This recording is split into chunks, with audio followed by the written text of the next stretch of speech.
Well, thank you very much. We had a terrific meeting. We discussed a lot of things. As you know, I had an excellent phone call with President Putin that lasted for over 2 hours. We discussed a lot of points, and I do think we're getting a lot closer, maybe very close.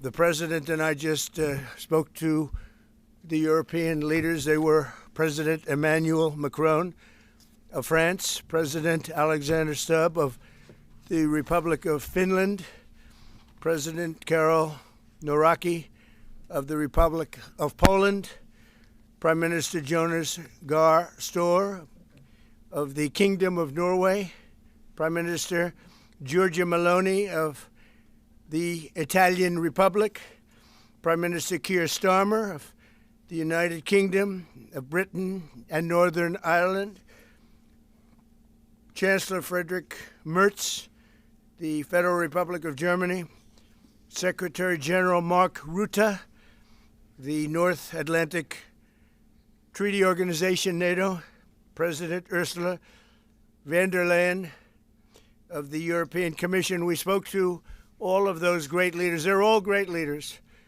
And we had a great talk with them after we were completed. We thought it was appropriate to speak with them.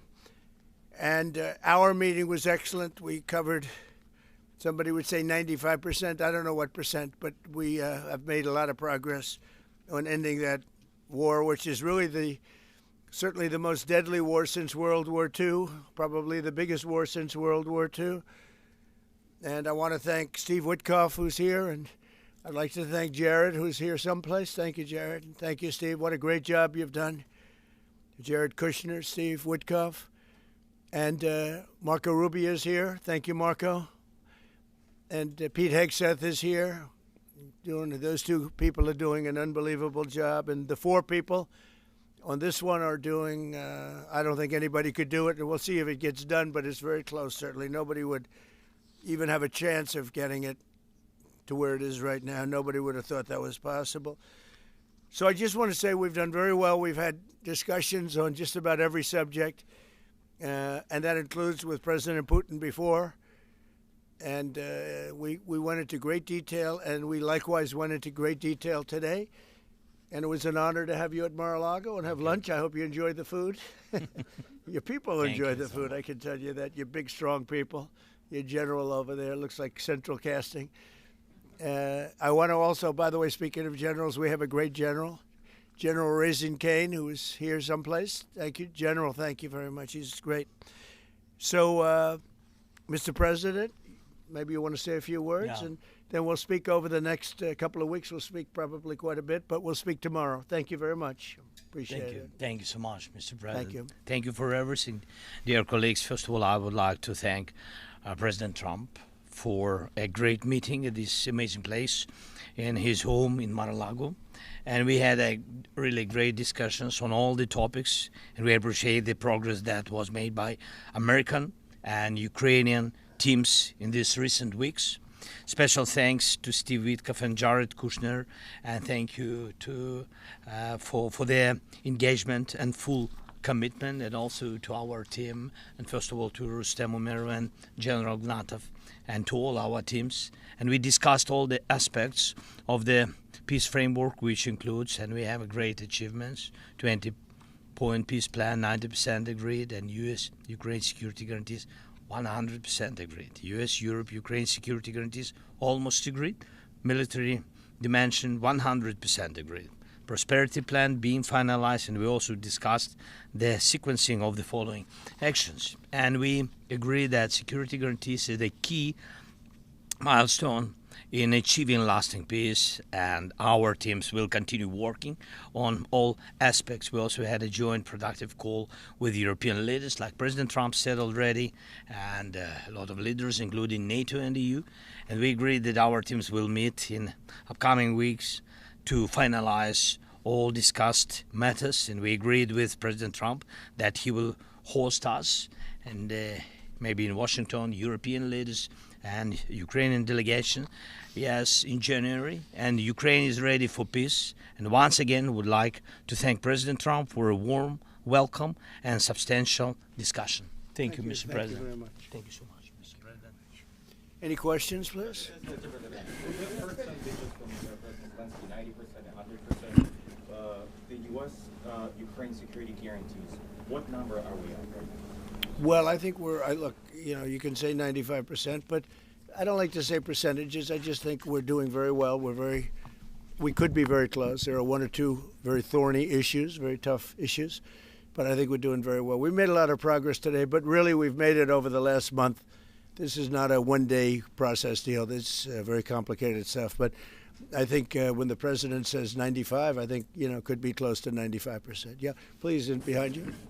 President, can you agree on the so-called free trade zone on Donbass? How to separate the sites? How to make the separation line? Who will be responsible? The word agreed is too strong. I would say not agreed, but we're getting closer to an agreement on that, and that's a big issue. Certainly, that's one of the big issues, and I think we're closer than we were. Probably it's unresolved, but it's getting a lot closer. That's a very tough issue, but one that I think will get resolved. Yeah, please. We are receiving some mixed signals coming from Moscow, even after this talk. Can you assure us that you have received written or any formal response from them? Well, what was the issue? You have to tell me. What did they say? They are telling that Ukraine has to give up Donbass. Just very recent statement. Well, that's what they've been asking for, and there's a dispute about that. So they're going to have to iron that out. That's an issue they have to iron out. But I think it's moving in the right direction. Can you reject or delay the solution on peace agreement you achieve? If something doesn't happen, you mean if something doesn't happen? Yeah, go ahead. No, go ahead. You were going to finish your question. Well, we'll see. Look, we'll see. But I don't want to talk about that because I think we're getting pretty close. Yes, please. May I ask the President of Ukraine? Please. Yes, about territorial question. Mr. President, what is your take on Donbass status? Are you prepared to see it as a free economic or demilitarized zone? No, we spoke about 20 points plan, and I'm happy that really our teams very close to results, and I agree with President Trump that our teams worked not one day, not one week, more than 1 month, beginning from Geneva, then 2 meetings in Miami, then we had Berlin, and now we have Mar-a-Lago. So this is a very difficult question. You know our position, so it's we have to respect our law and our people, and we respect the territory which we control. And of course, our attitude is very clear. That's why President Trump said this is a very tough question, and of course we have with Russians different positions on it. And have you discussed referendum about? No, when we speak about referendum, we spoke that it's one of the key. We can have referendum on any kind of points of this plan. I said that we can use referendum like for the plan, or we cannot use referendum. It's one of the key. We can use, this possibility of Parliament to vote according to the law or to have referendum. Doesn't matter. This referendum, if the plan will be very difficult for our society, very difficult, of course our society has to choose and has to vote, because it's their land, the land not of one person, it's the land of our nation for a lot of generations. They'll probably have to get their plan approved by Parliament or by referendum of the people. You would think that I know they had a poll that it's 91% in favor of ending this war, so they want to end it like everybody wants. Russia wants it ended, everybody wants it ended, and we want it ended. I want it ended because I don't want to see so many people dying. We're losing massive numbers of people, the biggest by far since World War II. So we want to see it ended, absolutely. President Yes. Trump, you said at the top that you plan to speak again tomorrow. Is that correct? I might. It depends on what happens tomorrow. If there's an additional something to add, otherwise there's no reason to. We're in the process.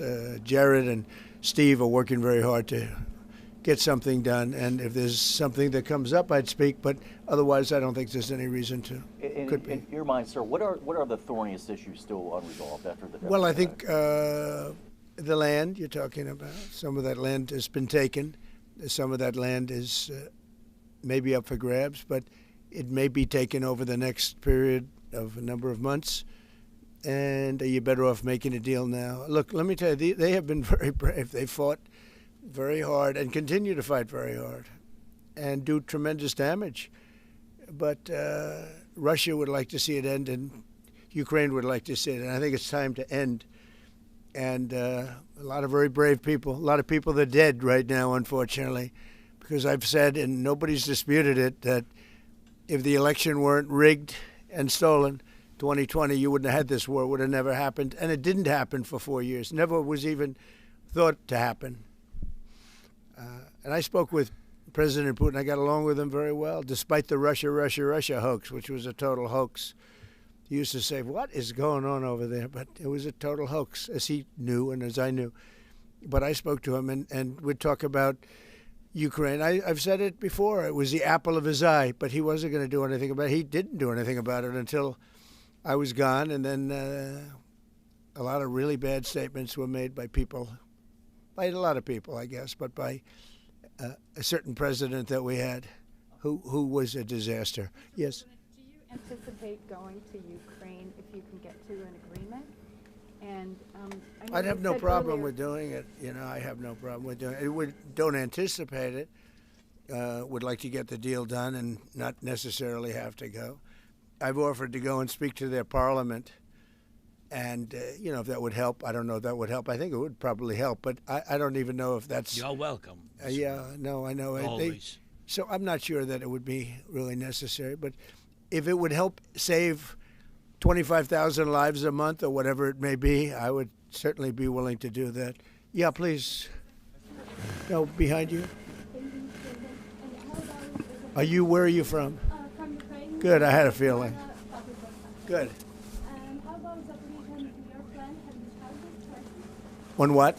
Zaporizhzhia nuclear plant. Yeah, we discussed that at length today. As you know, it's in pretty good shape. It can start up immediately, almost immediately. And it's one of the things I discussed with President Putin. And they were talking about the nuclear plant. That's probably the biggest in the world, just about the biggest anywhere in the world. Can you believe that? And President Putin's actually working with Ukraine on getting it open. He's been very good in that sense. He wants to see that open. And he hasn't hit it with missiles, hasn't hit it with anything. It's a big danger to do that for everybody. But they're working together to try and get it. It can open very quickly. It's in pretty good shape. And the people there have been there for years. The people there running it. You know, they have 5,000 people in that plant. Can you believe it? I learned that today. 5,000 people. It's the biggest plant of its kind in the world. And they're working together to get it opened. They could maybe get it open quickly. That's a big step when he's not bombing that plant. It's a big step. In the readout from Moscow, they talked about the creation of some working groups. Yes. That would be set. Can you tell us about what those working groups Sure. would entail? And also, if you wouldn't mind, what is the message that you will give to Putin when you speak to him after your meeting? So the working group is going to be composed of Steve Witkoff, Jared Kushner, General Raisin Kane, Marco Rubio, and a few other people that we're going to be putting onto it. I think Pete Hegseth should be in that working group. He knows the territory very well. He's been fantastic at what he's doing. And they may add one or two people. And likewise, Ukraine's going to have some very good people that were at lunch today that enjoyed the lunch today a lot, more than they thought, right? But do you want to say who may be on your working group? Yeah, we now, as I said, that we work with Steve and Jared. We worked our Rustem Umerov and also Deputy Minister Kislitsa and also General Ignatov, and they will continue work in this group. And of course, if we will go further, and I hope that really we will have decisions in January, as I said, about all these documents, 6 documents, and of course, we will continue work on this, so they know what to do. Yes. And that working group, by the way, importantly, will also then be working with Russia, okay? Because to work with ourselves doesn't really solve much of a problem. So they'll be working with Russia. Yeah, please. This morning you weren't a deadline guy. How long do you think it'll take to get this last little bit, as you say, finished? What are we talking about? So if it went really well, you know, maybe a few weeks. And if it went poorly, longer. And if it went really poorly, it's not going to happen. That would be a shame. there's that chance also. You know, it's possible it doesn't happen. But, you know, in a few weeks we will know one way or the other, I think. But if it went really well, but it could also go poorly. I mean, you know, we could have something where one item that you're not thinking about is a big item breaks it up. Look, it's been a very difficult negotiation, very detailed. It's funny, I settled 8 wars. Some were going on for 35 years, and we got them settled in a couple of days. Some of them, one was going on for 37 years. I settled it in 1 day. But this is a very complex one. You want to put odds on it? The bad No, I think we'll get it done. I don't want to say when, but I think we're going to get it done. Yes, ma'am. Mr. President, you in the past have suggested a trilateral meeting between both Presidents Putin and Zelensky. Is Right. that something that is also on the docket? I see that happening, sure, at the right time. I saw a very interesting President Putin today. I mean, he wants to see it happen. He wants to see it. He told me very strongly. I believe him. Don't forget, we went through the Russia hoax together. And he'd call me, I'd call him, I'd say, can you believe the stuff that they're making up? And it turned out we were right. They made it all up. And despite that, we didn't get into wars and we didn't get into problems, but we weren't able to trade very much or any of that, which was a shame because, you know, a lot of success could have been had by trading with Russia. They have great land, great minerals and other things, and we have things that they want very badly. But the Russia hoax, which was a terrible made-up fictional thing by Crooked Hillary and by Adam Shifty Schiff and bad people, sick people. They made it up. It was all a made-up hoax, but it kept us really from dealing with Russia, kept Russia dealing, you know, from dealing with us. So, but despite that, we got along, and I don't know. I think we're going to get there. I know him very well. I think we're going to get there. Discuss any time, location, meeting place? Yeah, we're discussing a lot of things. No, look, I was on the phone with him for almost, I guess, 2.5 hours. They're just telling me now. It's a long time. We discussed a lot of things. We didn't talk about the weather. We weren't talking about what a beautiful day it is in Palm Beach, Florida. Yes. Trump, President Zelensky mentioned maybe a meeting with European leaders back in Washington. Would that be in the next few weeks? Well, in Washington or someplace, yeah. These leaders that I just read, these are great people. You know, they've spent a lot of money on helping Ukraine. And look, they're doing it for themselves also, meaning their country, because Ukraine's a very important country for them in particular. For us, it's very important. To me, it's the lives. You know, we're thousands and thousands of miles. We're protected by a thing called the Atlantic Ocean and lots of other places, to be honest. And they're not, you know, they're right there. But we're working together with them as we should be. But I'm doing it to save lives. You know, we're not spending any money. Biden gave $350 billion away. And the president was nice enough to give us a contract to take out rare earth and things. So we'll see how that all works out. We have a contract, but we appreciated that. He was very good. But we'll see how that works out. But if you think about it, we're going to have. I really believe we're probably, Mr. President, by far closer than ever before with both parties. We had sometimes when he was close and President Putin wasn't. Then when President Putin was close and he wasn't. You saw that in the White House. But I think they both want to see it happen. In your conversation with... You're saying that you've said multiple times that you want to stop the killing. And nearly 100 American citizens died in Ukraine on the Yeah. What's your message to their families whose loved ones died fighting? Well, look, I mean, the message is so obvious. It's what a shame. They died in a foreign country. And some are celebrated people. They're very celebrated. But so sad that a thing like that would happen. Yes, ma'am. Obviously, security is a major issue for the Ukrainians. Right. Did you offer any promises, any assurances today? Well, I did. We want to work with Europe, and Europe is going to take over a big part of it, as you can imagine. You know, they're right there. But we're going to help Europe 100%, like they'd help us. Yes, ma'am, you were going to say something? Yeah, I was just going to ask, when your conversation... Who are you with? Andrea Shalal with Reuters. That's what I thought. Yeah, so in your conversation with President Putin, did you discuss what responsibility Russia will have for any kind of reconstruction of Ukraine post an agreement? I did. they're going to be helping. Russia's going to be helping. Russia wants to see Ukraine succeed. Once it sounds a little strange, but I was explaining to the president, President Putin was very generous in his feeling toward Ukraine succeeding, including supplying energy, electricity, and other things at very low prices. So a lot of good things came out of that call today. But they were in the works for 2 weeks with Steve and with Jared and Marco and everybody. Did Russia agree, or did Putin agree to a ceasefire to allow a referendum to take Not a place? ceasefire, and that's one of the points that we're working on right now. No, not a ceasefire. He feels that, look, you know, they're fighting and to stop, and then if they have to start again, which is a possibility, he doesn't want to be in that position. I understand that position. The president feels strongly about that or something, but I think we're finding ways that we can get around that. But I understand President Putin from that standpoint. You know, you have to understand the other side. And, you know, I'm on the side of peace. I'm on the side of stopping the war. So, but I think that's a problem that's going to get solved, yeah.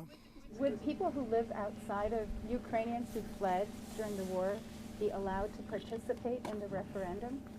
What do you mean, people where live? The people that left. refugees So who fled to Poland and Germany. if we speak about the people who are abroad, who are not on the territory of Ukraine, you mean that in Poland, in Germany, we have millions of people. Yeah, they have a referendum in the same of elections. In the same way how people come and vote, they have rights for this, and of course they have to come.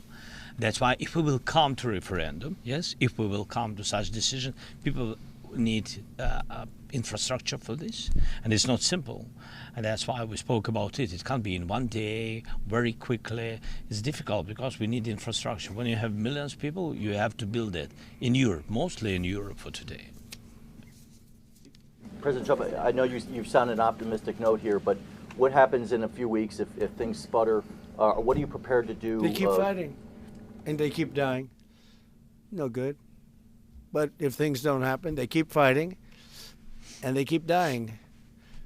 And we don't want that to happen. He doesn't want it to happen. President Putin doesn't want it to happen either. Okay? Thank you very much, everybody. Thank you. Appreciate it. Great. Thank you.